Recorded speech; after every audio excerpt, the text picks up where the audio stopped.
Deep within the ruins of ancient Mesopotamia, beneath layers of desert sand that had accumulated over countless centuries, archaeologists uncovered something no one could have anticipated. It was a clay tablet, hardened by the relentless sun of a civilization that had vanished nearly 4,000 years earlier. Inscribed into its surface by an unknown hand was a story describing a moment that changed everything. This was not the tale of humanity discovering fire, nor the story of our first cities or legal systems. Instead, it told of a time when one of the gods realized that human beings possessed something the gods themselves no longer had. It was something they had lost so long ago that they had forgotten it had ever existed. And when that god, known to the Sumerians as Enki, finally understood what humanity possessed, the entire structure of the divine world began to fracture. The ancient tablets of Sumer are considered the oldest written records known to humanity. They were created thousands of years before the Bible, long before Homer, and earlier than nearly every sacred text that forms the foundation of modern civilizations. Yet despite their significance, most people have never read these writings, never explored their contents, and remain unaware that the stories they contain describe a struggle between gods and humans that often feels less like mythology and more like a forgotten chapter of history. Researchers who dedicated their lives to translating these texts, including figures such as Samuel Noah Kramer, Zacharias Sitchin, and, more recently, Anton Parks, have all arrived at versions of a similarly unsettling conclusion. According to their interpretations, these accounts are not merely legends or symbolic tales. They appear to preserve records. And those records, etched into clay that has endured longer than any other writing on earth, describe something the gods allegedly did to humanity. More importantly, they suggest that humanity possessed something the gods desperately wanted to reclaim. To understand what Enki discovered, it is first necessary to understand who Enki was. Within the Sumerian pantheon, Enki was not the supreme ruler. That position belonged to his brother Enlil, the deity associated with the winds and the authority of heaven. Enki occupied a far more intriguing role. Rather than ruling, he created. He was portrayed as an architect, an innovator, and a keeper of sacred knowledge. He guarded what the Sumerians called the Mi, a term often translated as divine formulas, sacred principles, or cosmic codes. These were believed to be the fundamental patterns that made civilization possible, governing everything from writing and kingship to music, law, and even journeys into the underworld. The Mi themselves were said to exist as divine tablets, and Enki kept them within his dwelling beneath the primordial waters known as the Abzu.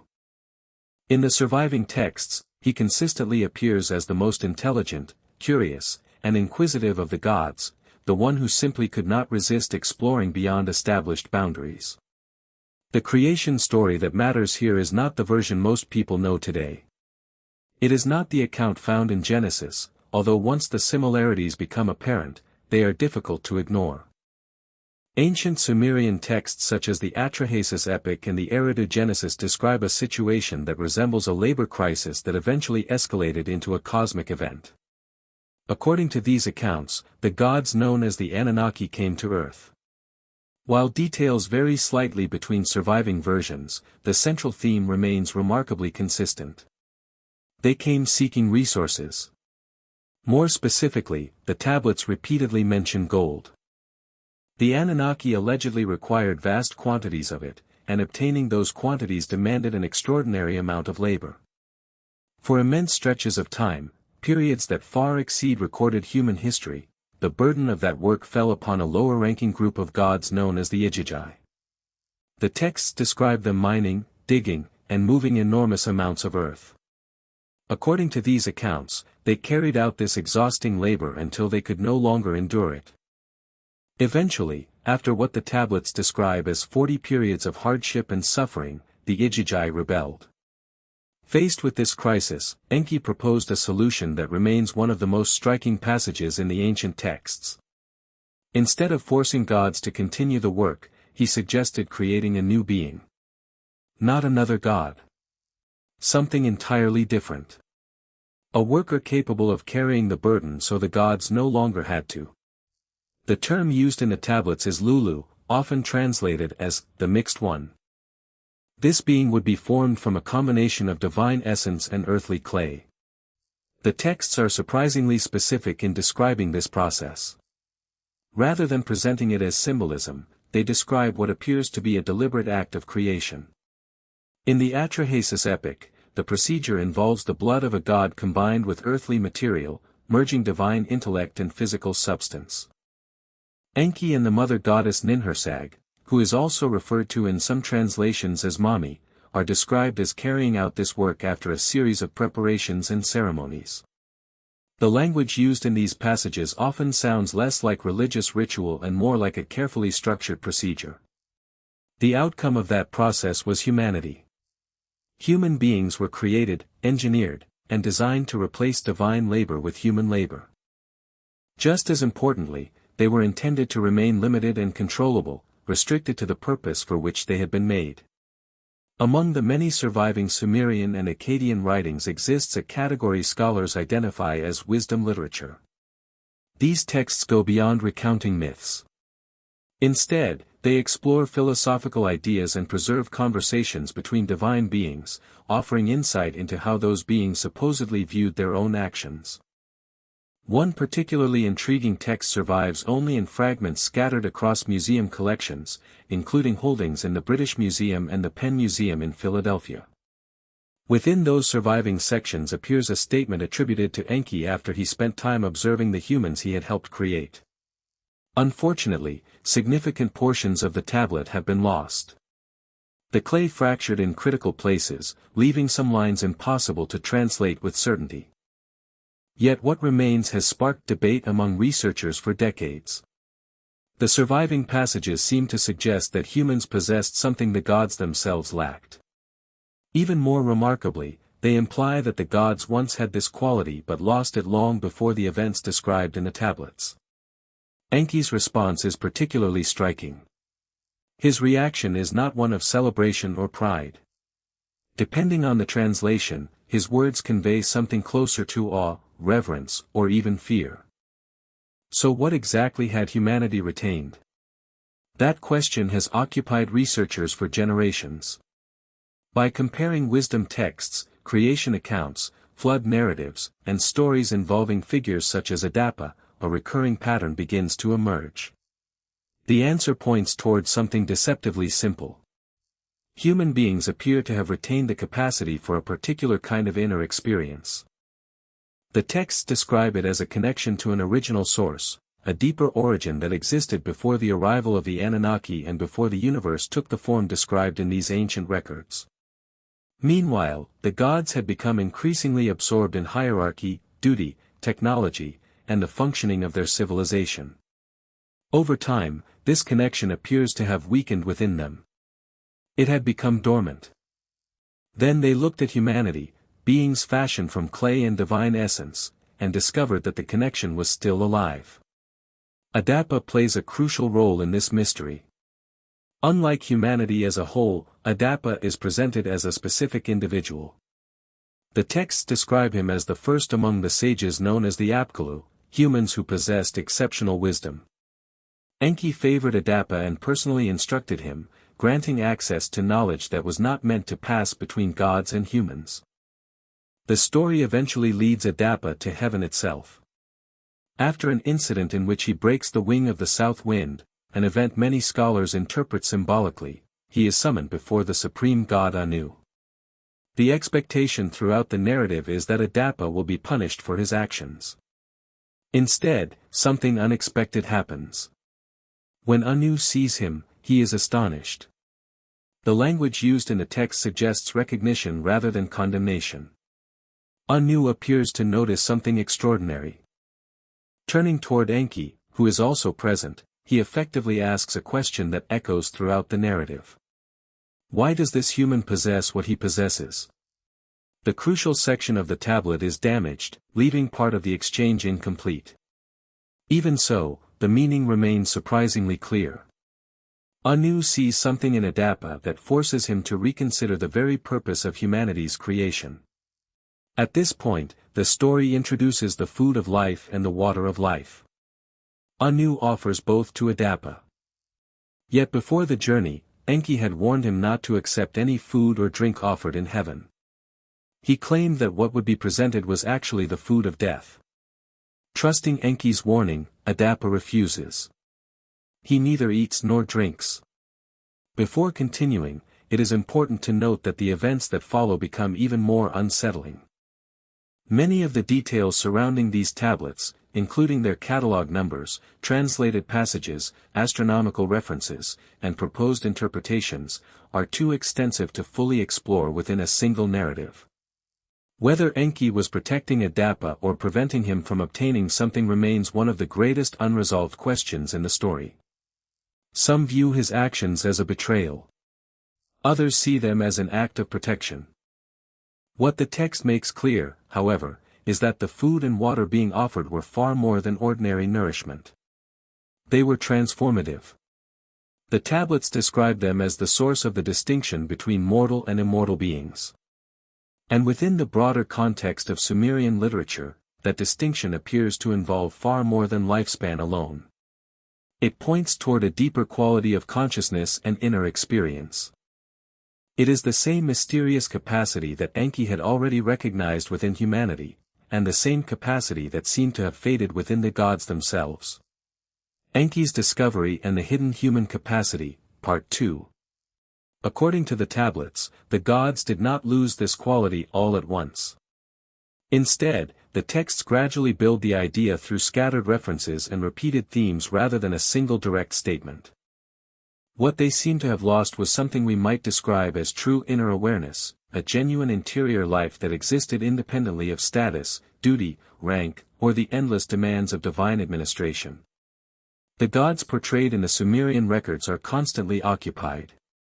Each deity has a specific role, a defined responsibility, and a clearly assigned function. The sacred formulas guarded by Enki within the Abzu, operate almost like cosmic assignments written into the structure of reality itself. The god of wisdom exists to embody wisdom. The god of war exists to wage war. The ruler of the underworld governs the underworld. Everything has a place, a purpose, and a function. The divine realm described by the Sumerians possesses a strikingly rigid and structured character. Yet woven into the creation stories is the suggestion that this rigid order came with a hidden price. Something natural, immediate, and deeply alive appears to have been sacrificed in exchange for perfect organization. Over time, that direct connection seems to have disappeared from the divine world. Then Enki examined humanity, his creation of clay and blood, and discovered that the quality still existed there. It was alive. It was active. And it was functioning within beings the gods considered inferior to themselves. The tablets that focus on what scholars refer to as the Divine Council, the assembly of the Anunnaki responsible for decisions concerning Earth and humanity, add an important political layer to the story. Because of this, interpreting these texts purely as spiritual allegory leaves out a significant part of the picture. The gods are not portrayed merely as philosophers discussing abstract truths. Instead, the Sumerian texts describe something resembling a governing institution. There are rules. There are disagreements. There are debates, votes, alliances, and conflicts. Decisions are negotiated, contested, and sometimes imposed through force. Within these records, the question of humanity repeatedly emerges as one of the Council's most controversial subjects. How much knowledge should humans receive? How much power should be withheld? How much freedom should they possess? These were not settled questions. They were political disputes. Throughout the tablets, Enlil consistently argues for limitation, control, and restriction. Enki, on the other hand, repeatedly advocates for greater freedom and expansion. The tension between these two figures runs through nearly every major episode of Sumerian mythology. Beneath the stories of floods, kingship, agriculture, and civilization lies a deeper disagreement. The real issue was always humanity itself. What were human beings?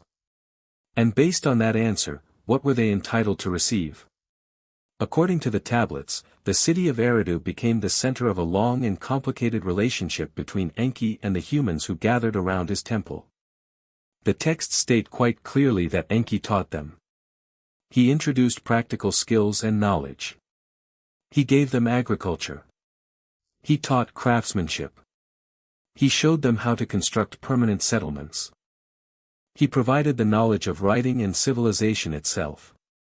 Yet the records suggest that something more than technical knowledge was being exchanged. Certain passages from the Eridu texts describe Enki attempting to recover something through his interactions with humanity. He had recognized a unique quality within humans, and he appears to have become fascinated by it. A small number of researchers who have closely examined these passages, despite the professional risks associated with such interpretations, have suggested a provocative possibility. According to this reading, Enki was not merely teaching humanity. He was studying humanity. He was attempting to learn from his own creation. Through observation and direct contact, he sought to understand how this mysterious human capacity actually worked. Could it be restored? Could beings like the gods recover what had been lost? Could the doorway that seemed closed within the divine realm still remain open through humanity? These questions appear to linger beneath the surface of the surviving texts. The writings concerning Inanna provide another fascinating piece of the puzzle. As one of the most prominent figures in Sumerian literature, Inanna appears throughout stories involving love, war, power, descent into the underworld, political authority, and humanity's relationship with the gods.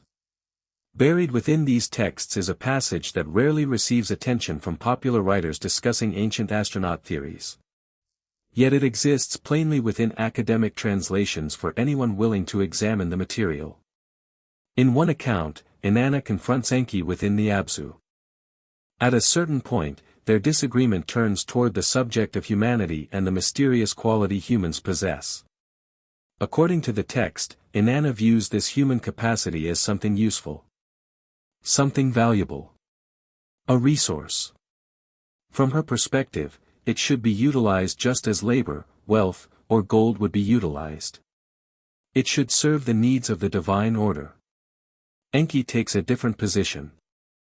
Although sections of his response are damaged and incomplete, the overall direction of his argument remains visible. He refuses. Rather than advocating exploitation, he appears to argue for preservation. Protection. The surviving text never provides a decisive resolution. Neither side clearly wins. The argument simply ends without a final judgment.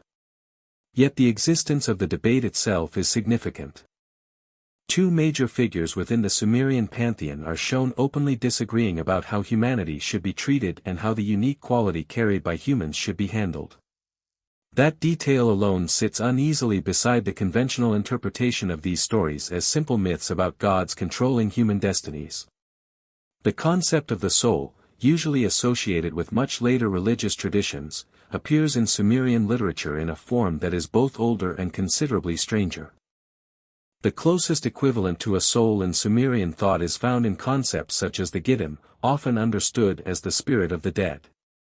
Alongside it appears another idea known as Namluulu, sometimes interpreted as the essential nature of humanity.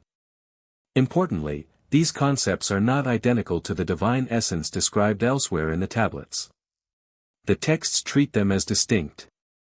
Certain passages describe the human essence as possessing qualities absent from the divine essence, at least in its current condition. Translators have struggled to find suitable English equivalents. Some describe it as depth. Others call it ground. Some refer to it as original nature. None of these translations fully captures the meaning implied by the Sumerian language. Yet when the various interpretations are compared, a consistent pattern emerges. The texts seem to describe something that exists beneath identity. Beneath social function. Beneath rank, duty, and assigned purpose. It is a deeper layer of being that humans can access directly. The gods, meanwhile, appear trapped within vast systems of cosmic administration and responsibility, increasingly disconnected from that same depth. The story later echoed in the biblical account of the Tower of Babel offers another example. Most people know the version found in Genesis. In that narrative, humanity's offense is pride. People attempt to reach heaven and are punished for their arrogance. The older Sumerian and Akkadian traditions tell a somewhat different story. In those versions, the problem is not simply the construction of a towering structure. The deeper issue lies in humanity's state of unity. The texts describe a moment when humans began acting with extraordinary collective harmony. They were connected through a shared inner experience. A collective resonance. Something that deeply concerned the divine observers. The threat was not that humans would physically overthrow the gods. Rather, it was that humanity was demonstrating abilities that emerged when large numbers of people acted from this deeper state of connection. The gods had not anticipated these possibilities. Nor could they fully control them. The response described in the tablets therefore targets something more profound than architecture. The real disruption is directed at the capacity itself. Language becomes confused, yes. But beneath the surface, the texts suggest a deliberate fragmentation of the collective inner experience that had made such unity possible. What had once connected humanity was broken apart. The creation narratives contain another implication that many readers overlook. The process used to create Lulu, the blending of divine essence with earthly material, appears to have produced an unexpected result. According to the tablets, the divine creators may have generated something they never fully predicted. By combining divine substance with physical matter, they did not simply create a weaker version of themselves. Something fundamentally different emerged. The texts imply that awareness itself was transformed through embodiment. When consciousness passed into dense physical existence, into clay, flesh, limitation, mortality, and material reality, it underwent a change. A new possibility appeared. The quality that the Sumerians repeatedly hint at through various terms for inner essence seems to arise precisely because of this union between spirit and matter. The gods, according to the narrative, never experienced this transformation in the same way. They inhabited realms described as less dense, less constrained, and less bound by physical existence. Because of that, they may never have undergone the process that gave rise to the unique human capacity Enki discovered. And if the tablets are interpreted this way, humanity was never merely a workforce created to serve the gods. Humanity became something unexpected.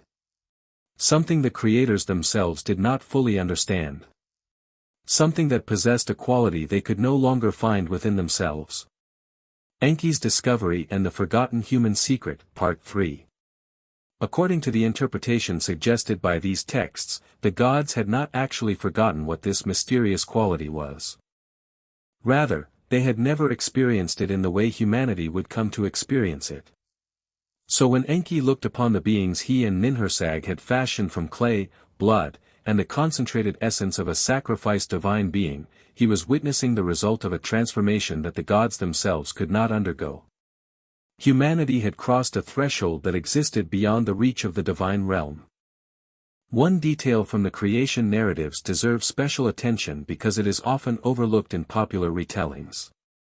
The Atrahasis Epic explicitly states that a god was sacrificed during the creation of humanity. The being identified in the text as Wielu, a deity associated with reason and intelligence, was killed, and his blood and essence were combined with earthly material. The Sumerian and Akkadian accounts present this event directly and without ambiguity. A divine life was given so that humanity could come into existence. Whatever meaning this held within the cosmology of the ancient texts, the implication is striking.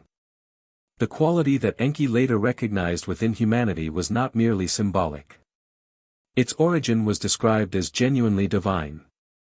The message is not that humans resemble gods.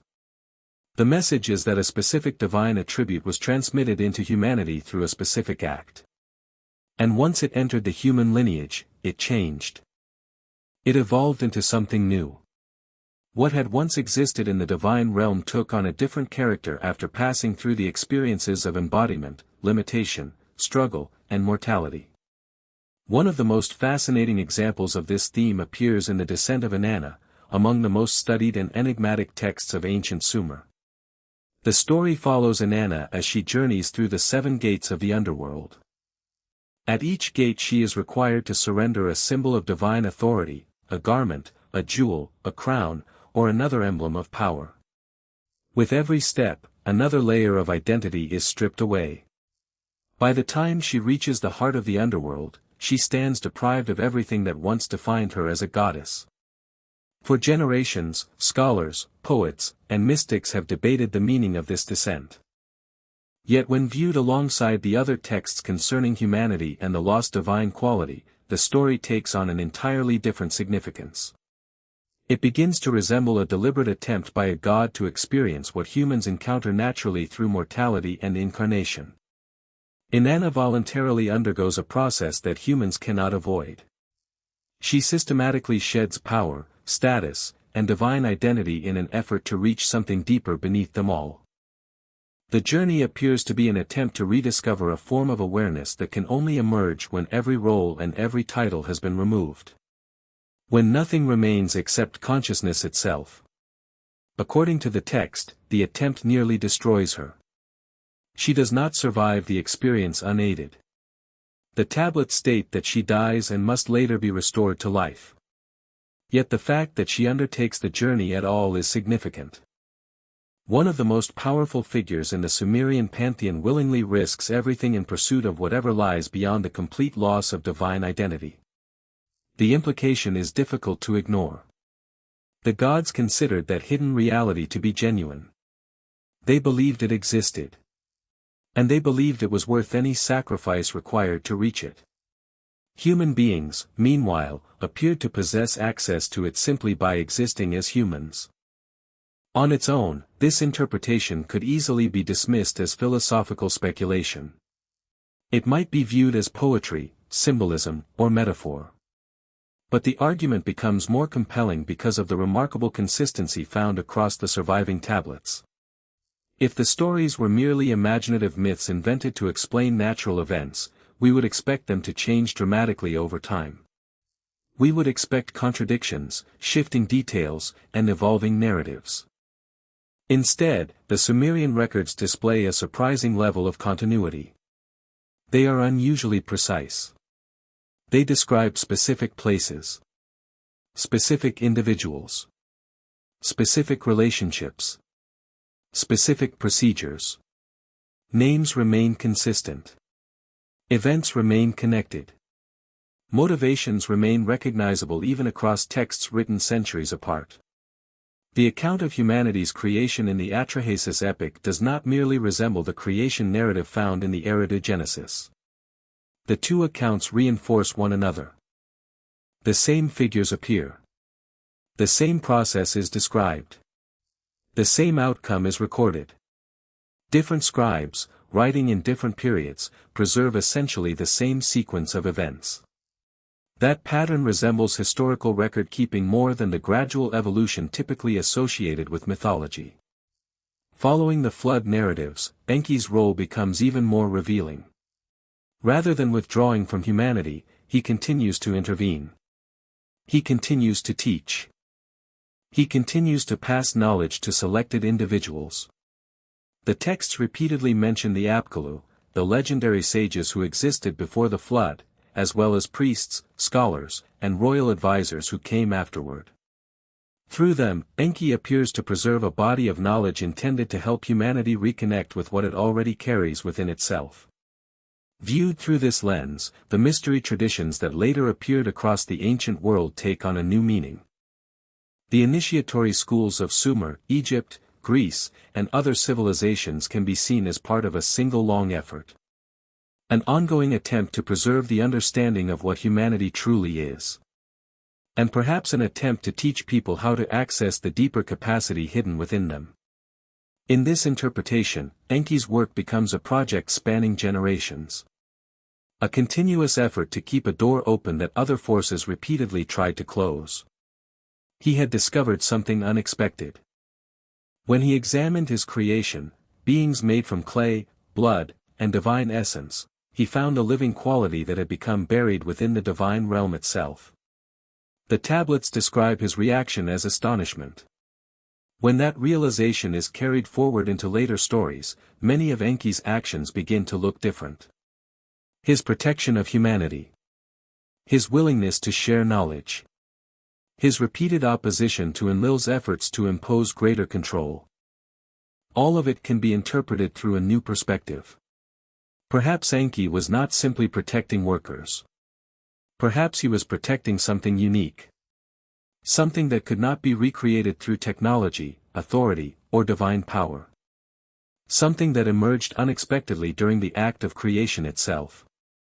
And something that now existed only within mortal beings. Within creatures of clay and blood.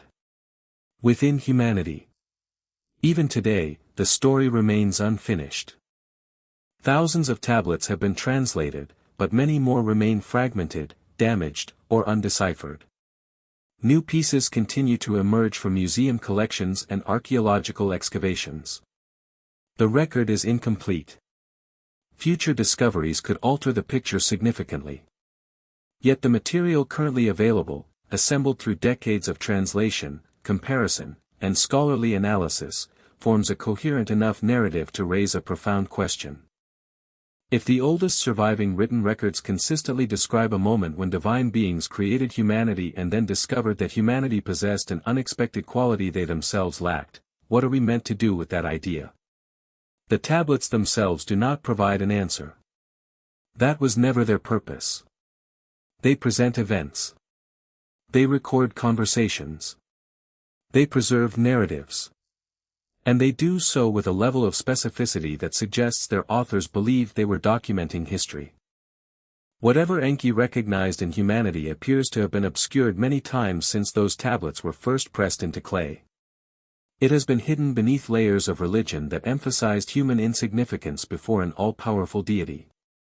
It has been covered by philosophies that treated inner experience as something personal rather than universal. It has been overshadowed by systems that valued people primarily as laborers, consumers, or soldiers. Yet according to the message that echoes through the tablets, the essential thing itself never disappeared. It remained beneath the surface. Still present. Still waiting. Still exactly what it was when Enki first recognized it. The texts suggest that beneath every title, every role, every identity accumulated throughout life, there remains something older and deeper. Something that exists prior to civilization. Prior to religion. Perhaps even prior to the stories the gods told about themselves. The ancient tablets continue to rest in museums and archives around the world. Their translations fill libraries. The clay that preserved these records has survived for 4 millennia and may endure for many thousands more.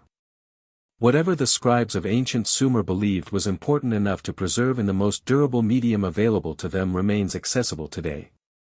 The message still waits within those inscriptions. And for anyone willing to spend enough time studying them, the tablets seem to whisper the same idea across the ages. The most important thing within you cannot be reduced to a role, a function, or a social identity. It is older than any religion that claims to explain it. Older than the myths built around it. Older, perhaps, than even the gods who searched for it. According to this interpretation, that is what the tablet reveals. That is what Enki discovered. And more than 4,000 years later, preserved in ancient clay resting in museum collections in places like London, Philadelphia, and Baghdad, the story continues to wait for new readers. Because in the end, the mystery may never have been about the gods at all. It may have been about humanity from the very beginning. And maybe that is the most unsettling possibility of all. Not that the gods created humanity. Not that ancient civilizations recorded events we still struggle to understand. But that the oldest surviving texts on Earth may be pointing towards something hidden within every human being, something so important that it survived thousands of years of history, empires, religions, and forgotten ages. The clay tablets remain. The words are still there. The questions are still unanswered. And perhaps the reason these stories continue to fascinate us is because they are not only about the distant past. They are about us. About what we are, where we came from, and whether there is something within us that has been waiting to be remembered all along. If this story made you think differently about humanity, ancient history, or the mysteries hidden in the Sumerian tablets, share this video with someone who would find it just as fascinating. Because some questions are too important to keep to ourselves. And who knows?